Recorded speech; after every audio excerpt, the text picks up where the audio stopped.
L'arbitrage en Ligue 1 fait de plus en plus débat. Les clubs de l'élite ne veulent notamment plus avoir à composer avec Anthony Gauthier, patron des arbitres.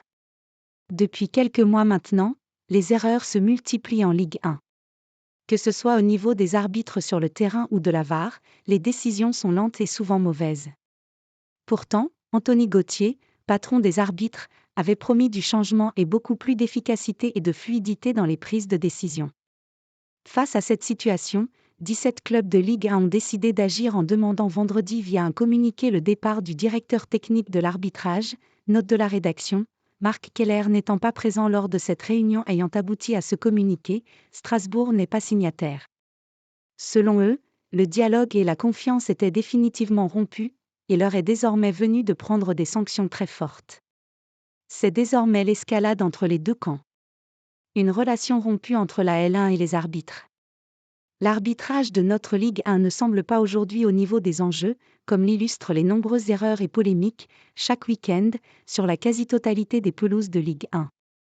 Les images fournies par le VAR et à la disposition des arbitres les rendent encore plus incompréhensibles, encore moins acceptables. Les clubs demandent le changement de M. Anthony Gauthier, l'actuel directeur de l'arbitrage de la Fédération française de football, FFF, avec qui le dialogue et la confiance sont définitivement rompus, peut-on notamment voir indiqué dans le communiqué. Reste à savoir comment se terminera cette affaire, alors qu'Anthony Gauthier annonce depuis quelques semaines des futures nouveautés au niveau de l'arbitre, notamment au VAR. Stéphane Lannoy, directeur technique de l'arbitrage délégué au secteur professionnel, a lui déjà eu son entretien préalable à un licenciement de la part de la FFF. Anthony Gauthier a pris l'intérim, cumulant 3 postes. Patron des arbitres français, responsable des arbitres professionnels et manager de la VAR.